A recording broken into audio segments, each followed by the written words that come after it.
Good morning and welcome once again to the 103.1 KISS FM Community Connection. This is your host, Coach Collins, and I'm so glad to once again be in your house and in your car. I want to say a great big God bless you to everyone listening.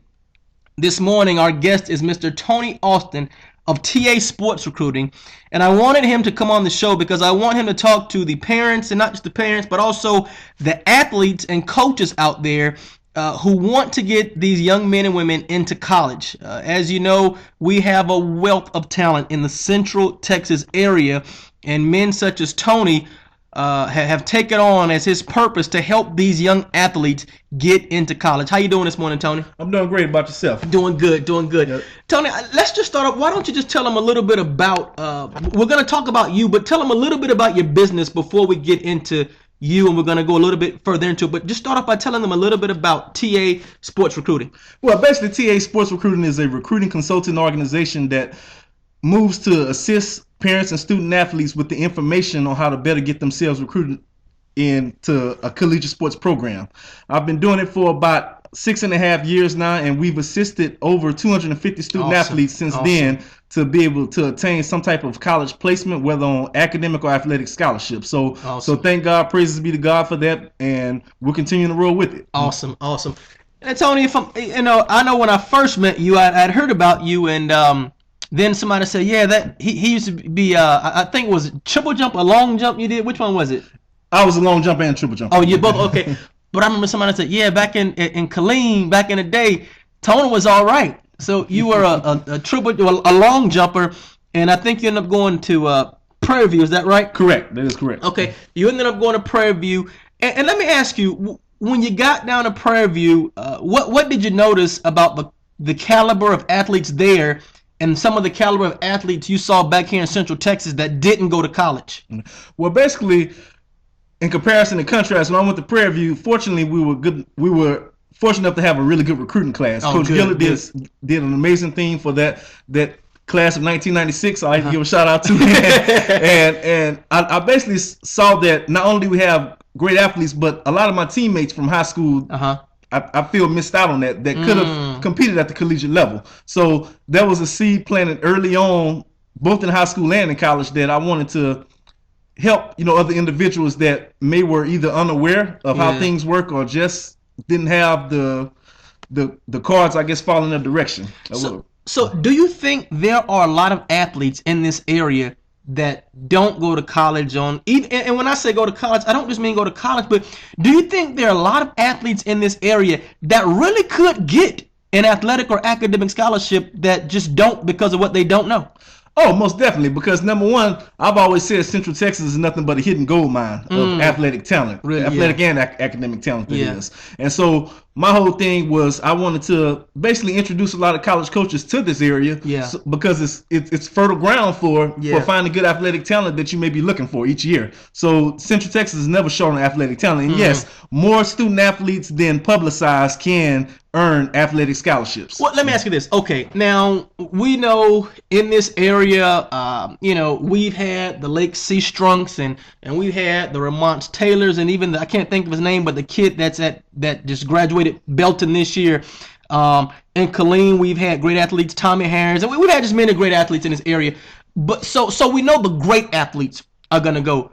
But are you saying there are some good athletes who may not be at that top tier, but they're really good athletes? Those guys can get scholarships? Yes, sir, most indeed. And just to answer that question again, Lamar, or to expound on that question, I should say, my whole philosophy is if you're a good athlete on your high school varsity team, you're good enough to play college sports somewhere. Really? It doesn't necessarily have to be Division I. It could be Division II, Division III, etc. But you're good. I feel personally that you're good enough to play college sports at some collegiate sports program across the United States of America. You've been around sports for a long time. You've been in the interworking of sports.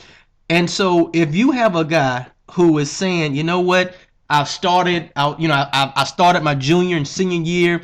I never had the great records, but I have a pretty good 40 time. I'm a good athlete. That individual really can play in college. Yes, sir, most definitely. And one thing that I also encourage parents and the student athletes to do is to keep an open mind. Yes, true enough that those of us that grow up here in Texas, we dream of becoming Longhorns one day, or Aggies. Right. But at the same time, you have to be realistic with yourself as well. Yeah. Is staying close to home the best option? Okay, or is going to a Division III school, is their education still as good as the Division I education? Right. Which in most cases it is. Yeah. Right. Yeah. And so the main thing is that those student athletes, they have to develop a mature mindset that okay, if I truly want to attend college, get a good education and play sports, then I have to see what all is out there for me. And you know, it's funny you bring that up, Tony. I graduated, my undergrad is from UMHB, and my last year was the first year they had a football program, and some of those guys were my good friends, and I can remember a couple of those guys graduated and they actually had tryouts with pro teams, and that's a Division III school. But a couple of those guys told me that they could get a tryout at a pro team. So just because you go D2 or D3, that doesn't eliminate you, does it? Exactly. I mean, look at Jerry Rice. Yeah. Made the NFL Hall of Fame. Came from small Mississippi Valley, which at the time was a Division II school. Okay, in the NFL Hall of Fame. Yeah. All right. So you have a lot of guys that are playing in the Professional Basketball Association, such as Big Ben Wallace, came from a small Division II school, Virginia Union. Dennis Rodman, especially NAIA school. Okay, so which is even smaller than Division I, Division II. Yeah. But yet he's one of the NBA's most phenomenal rebounders that's ever played. So. Yeah. You know, even I don't know his name, but the guy that plays running back now for the New England Patriots. He was the Heisman Trophy winner for the Division II. Division II? I think, was it 2 or 3? It was 3. Yeah, it was 3. Correct. And he's a starting running back in the NFL, but he played at a Division III school. So I guess what you're saying is, you know, even if you don't make that Division I, don't count yourself out. Exactly. Number one, you have to keep in mind that you're in college first off to get your education. That's a good point, Tony. Yeah. Because most Division I players are not going to make it to the NFL. Yeah. And most Division III players are not going to make it to the NFL. So you have a small percentage that's going to go anyway. Yeah. So, but at the same time, you stand a better chance at graduating from college. Yeah. Which is, again, that's the goal. What you're there for. Right. Yeah. Than making it to the pros one day. Yeah. Right? However, just because you're in a junior college, Division III, or NAIA school, what you bring to the game is going to determine whether or not you make it to that next level. Yeah, and I guess if you really love the game and you're saying my high school, because I remember I played high school sports, but I felt like I wasn't good enough to play college. Now as I look back, I just really don't know. I don't know what would have happened if I would have had the right, if I would have had you back then. I just don't know. But I felt like because I was 5'8" and 185, I just felt like I can't go pro because not pro. I'm sorry, but I can't play at a college because nobody on my team went to play college. But I can remember thinking, man, this is the last time I'm going to take this uniform off. And I can remember thinking, I wish I could go somewhere and play. I just remember just the heartache I felt because I love football so much. I love sports so much, and I wanted to play. I knew I would never go pro, but in my mind, if I could just play 4 more years, it would be so much fun. And guys, I wanted Tony to come on the show because I know some of you guys feel just like I felt. Maybe you don't have that blaring Division I talent, but you are a good athlete and you do love the sport that you play. And Tony's here saying, listen, you can play college sports, and not only can you play, but you might be able to get a scholarship. Let me ask you this, Tony. Why do you think so many of these athletes who could go to college on a scholarship don't go? Well, it all comes down to knowing what's out there. We hear that old saying, it's all about who you know. Okay. Well, TA's philosophy is, yeah, it may be true, it's all about who you know, but you have to know what before you can know who. Right. So that's my whole thing. And another thing is that a lot of student athletes, unfortunately, they may not get the most help from their high school coaches. Right. Which sometimes can be seen as a cancer to the average parent of a student athlete. Right. But the main thing is a lot of student athletes, they miss out because they may not take the classroom more seriously. So sometimes when those college scouts come around and they may have an interest in the kid and see a kid's transcript, then they may be turned off. Yeah. By that. So yeah. So again, it comes down to a situation of academics and just being in the know. Well, let me ask you this, Tony. What about a kid who maybe as a freshman or sophomore, he kind of blew school off and didn't have a good GPA? The kid realized, wait a minute, I have some athletic potential.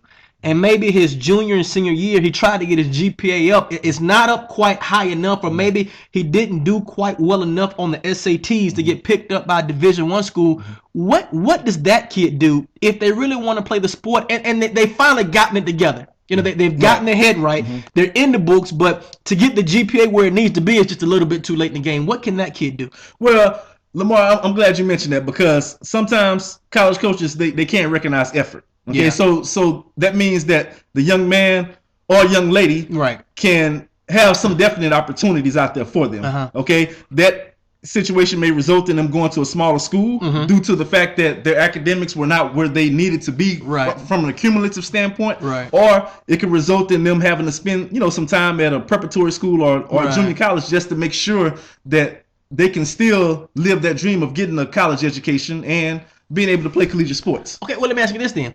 All right, if they go to a junior college, or because you hear it more than I do, but I hear a lot of players, guys saying, I don't want to go to anything less than a D1 school. I got an offer from there, but I don't want to go there because if I go there, I won't get seen, or I won't get an opportunity to do this or do that. What do you say to those kids who say, I don't want to go to a small school because whatever the because is? Okay, well, reality is that you may not want to go to a small school, but does Mac Brown want you? Yeah. All right, and I'm saying that jokingly. So if he don't want you, you can't go. So that's a lot. That's a huge reality check that a lot of young men and young women have. Prior to attending college. Yeah. The main thing is that people, particularly young student athletes, they get caught up in the name game. Yeah. Which is one of the biggest opportunity killers among kids making a transition from high school to college athletics. Really? Okay. If you get caught up in what I want my career to be outside of athletics, right, then you can make a better choice on what school you like to attend, which will make you more liberal to saying, okay, I can go to a UMHB, or I can go to a Tarleton, I can go to a Prairie View. Right. And I guess, Tony, at the end of the day, what really matters is your education, because you hit a good point earlier. Most guys aren't, whether you can play at the University of Florida, and the chances of you going pro still are small. Right. So the likelihood of you going pro is already small. And so, I mean, you made a good point. The key is, where can I go to get a good education? And Lamar, and I want to expound on that, and I'm glad that you mentioned that, because number one, ever since the age of 14, I had dreams of becoming an Olympic track athlete. Yeah. Okay. However, when I went to college, and by the time my senior year rolled around, I saw that, hey, at least I will be graduating. Okay? So that's the reason I chose the field of social work, because I've always liked helping young people. Right. I just chose to use it as a vehicle to help young people through athletics. Sure. To achieve their goals, academics and athletics. Right. So awesome. And again, I can remember when I was young. Actually, I'm from the East Coast, and on the East Coast, wrestling is big. Texas doesn't have a lot of wrestling programs at the high school level, and I was a pretty good wrestler. And I really thought I was going to get a wrestling scholarship, and actually I had one, but I lost in one of the biggest tournaments. I was the #1 seed and lost in the first round. You talking about a bad feeling? Oh man, that was a bad feeling. Anyway, I didn't get anything, but like a lot of student athletes, I was crushed. And I put all my eggs into the basket of getting this athletic scholarship, and when it didn't happen, didn't know what to do. Of course, I mean, things worked out good. I ended up joining the military and things got good. But, I think high school athletes, just like you said, we got to get that wake-up check that, you know what, everybody's not going to UT. Everybody's not going. And so if you get an opportunity to go anywhere, as a matter of fact, the Heisman Trophy winner, Cam Newton, he was at Blinn Junior College last year. That's so, correct. I guess people recognize talent no matter where it is. Okay, listen, we're going to go on a break for a minute, Tony. When we come back, I want you to give us some success stories that you've been around, and I want people to know how to get in contact with you, because there are many parents of student athletes, many coaches out there, and many student athletes who are saying, listen, this kid needs to go to college. He's not that blue chip athlete, but he is good enough to go and he wants to go. What should we do? When we come back, we're going to deal with that. This is Coach Collins with the 103.1 KISS FM Community Connection. Don't go anywhere, because we'll be right back.